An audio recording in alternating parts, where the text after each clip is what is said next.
So you have to be careful about how much television you watch or what you watch on television. Yeah, I have to be really careful what I watch on the TV because I watched The Handmaid's Tale once when it was an episode every week. And after that episode, after each episode, it affected me so much that I was having nightmares for about 3 days afterwards. So that's how my brain works, how sensitive my brain is. So the reason I'm saying all of this is because social media, there's not much difference between social media and the TV. It's still a screen. It's still something that you give focus to. And if you focus on it too much, then, it can have a backlash depending upon what you're watching. And it's no different for adults than it is teenagers, it's the content. So when a teenager is on social media and you're not able to look at the content of what they are watching, how do you monitor that and how do you know what effect that is having on the teenager? Yeah. And actually, I think social media is very different to television in that it's way more accessible. If you're watching television at home, you can see what your teenager is watching because they're watching it on a TV screen. It can be hidden. It's in your pocket all the time. So even when you're at school or you're walking to school or you're on the bus to school, when it was just TV, it was more controlled, wasn't it? But I think parents now have very little control over what their children are watching if they have a smartphone. And this is something I'm quite passionate about. But social media it's addictive to a lot of people. And we talked in an episode a while ago about that dopamine hit. And I think, and I know for a fact, I get it too. I'll be scrolling through social media and it's the comparison thing. So you'll see you're feeling pretty rotten, but you see all your friends are on holiday or they're out at a party and you haven't been invited, or so-and-so's wearing this amazing dress and she looks brilliant, or she's lost loads of weight, or this is how to get fit, and I certainly noticed with social media, I've come off Instagram and I limit Facebook to 15 minutes a day because I was getting depressed and feeling worthless and that I had no value and that my life wasn't as good as everybody else's and that I was comparing myself to others. And if I'm doing that as an adult, what on earth is going on in the minds of developing teenagers at 13, 14, 15 when you feel like this anyway, don't you? Your body's changing, you compare yourself to your friends, you're feeling a little bit insecure about yourself. And then you've got this in your pocket 24/7. And it's interesting because you said, just going back, you said that you find that social media is different to TV, and in a lot of aspects it is, but it's that addiction feeling, dopamine hit that you said. So I view, whether it be social media or TV or other forms, I view it all as it's still screen time, isn't it? It's still like you're still watching a screen. And yes, if you all sat in the living room watching the TV and it's something nice and polite, then it's fine. But what if you've got your kids have got a TV in the bedroom? Or what if they're on gaming and that's another screen time, isn't it? So I think really it all comes under the same umbrella. It's what you become addicted to, whether it be gaming or porn or anything, it's having too much of that, whatever it is you're taking in, you're having too much of it. And then what happens to the brain is it starts replaying those images of what's been taken back out at you. So it's... Yeah.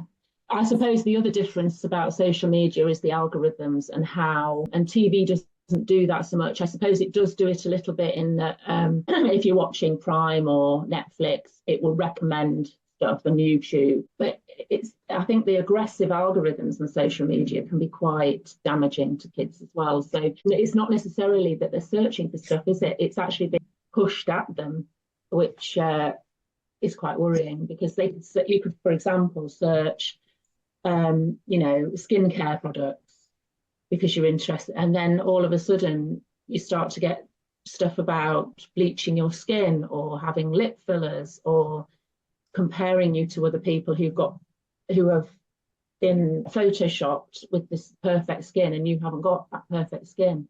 And that does happen on television, but I think it's more aggressive on social media, definitely. What's Jenny scribbling down? Let's go over to Jenny's. Of course, you're right. I have been scribbling. Right.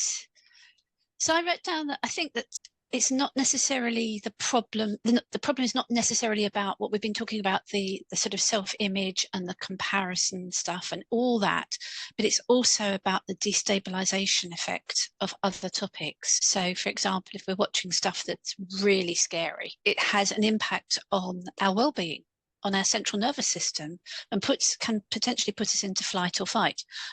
And we tend to think that we're in command of that. But as we've been talking about before we started recording today, we know that these things seep into our subconscious mind and then pop up. But then on another point I wanted to make was that sometimes when people are really stuck in the trials and tribulations of life, and particularly if they have body dysmorphia, things like gaming can actually serve as a useful diversion, weirdly. I can see that. You know, so if somebody's going to the mirror for 8 hours a day, and they can't go out because they're that poorly with body dysmorphia, then although engaging with certain kinds of games that might be violent or unproductive, unhelpful, perhaps it gives light relief from the torment of I could see that. But on the other hand, the question that I would like to ask is, if it's giving them some, let's say you've got someone who's got body dysmorphic disorder and they're having some relief on gaming, and let's say it's a zombie game and absolutely, people are killing each other, which there's no way I could do that, because even though it might give some distraction, because those images are going to the subconscious mind, is that not doing more harm? Well, quite possibly. So it depends on the gaming, doesn't it? Because there are some quite harmless kind of, sort of gentle things. And again, as a parent, you probably have very little control once a child's over, once a young person is over a certain age, of what's being absorbed. Yeah, and that's really difficult. Yeah, because it used to be just magazines, didn't it? When you were a teenager, that was the source of information, wasn't it? About whether it be makeup or porn or whatever it was, if you could get hold of magazines, whereas now everything's accessible, isn't it? Absolutely. Yeah, and there was a barrier before, wasn't there? Because for porn, you had to walk into a newsagent's and embarrassingly shuffle it under, or you had to find your brother's stash or your father's stash or whatever. And magazine, you had to pay as well. So, but now, if you have a smartphone, it's easily accessible. Yeah. And you don't have that barrier of having, I haven't got enough money to buy that magazine this week. So I find it, as a parent of children who don't have a smartphone yet, because they're too young, I find it worrying. It causes me a great deal of anxiety because I know what my behaviour has been like. And there are different camps. There are camps that say, well, kids are going to grow up in a world with this technology. They need to know how to use it, and they're going to get jobs with this technology. And I get that, but I think for me, it's how young some of these kids are when they're getting phones. And when you see kids out with their parents and they're 5, 6, 7 years old and they're all on their phones, not communicating. And there's been some studies even to say that babies are being impacted by the expressionless faces of the parents. Yeah. And their parents are on their phone, and it's actually impacting their early stage development and attachment to. Yeah. So all of that is really quite scary, isn't it? Yeah. Have you seen the still face experiment? No, I haven't. It's honestly, it's such an interesting thing that you can access online. Just put in still face experiment, and it's an old piece of research that is where they were filming the dynamics between a mother and sometimes a father and a toddler. And it's such an eye-opener. I think everybody should see this piece of film. It only lasts about 2 or 3 minutes, but it shows what happens when a mother goes from engaging with her or her toddler or small child to being still and not engaging. And the narrator, who's actually the researcher, I think his name's, I want to say Tronic, but I might be wrong. He actually relates, he narrates the process of what the infant does to try to restore the attachment with the parent. I find it really painful to watch, because obviously it's a very engaged mother with a baby that's used to being connected with her mother, and the mother just turns away, turns back, and just looks at the child with a blank face, and the baby just goes through this various stages. You know, she taps her hands on her tray, and then she kind of screeches and tries to wake mum up. You know, it's like, what's happened to my mummy? And in the end, she becomes extremely distressed, all within the 2 minutes, probably less. And then thankfully, you know, they end the thing, and the mother comes back and she comforts her baby, and there's a restoration. But of course, what we're talking about with parents who are engaged in social media, and we see it all the time, is that that's the norm. That, you know, and you're right. I mean, it makes me think, what are these children going to grow up with in terms of attachment? It's petrifying. What is the solution? This is the big question, isn't it? You know, we could rant about this all day because it's a very big topic. I think, you know, if your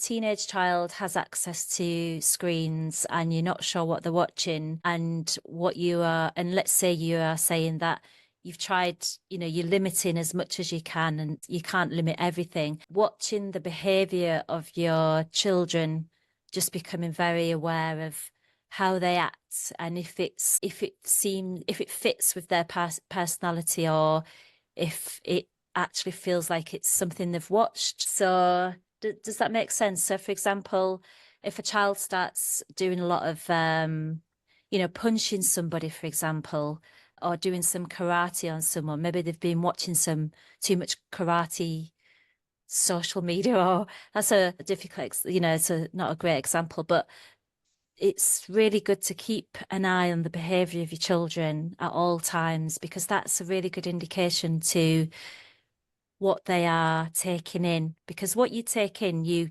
put out as well. You know, and if you keep taking it in, you're going to keep putting it out. So the good news is that once you stop taking it in, quite quickly, you can stop. You know, if you replace it with something good, then you can stop. It'll stop. The cycle will stop, won't it? So if I watched scary movies for 30 days, I would be a nervous wreck. I know that I will. But if I then watched happy movies for 30 days, then it would be gone. You know, the earlier 30 days would be gone. So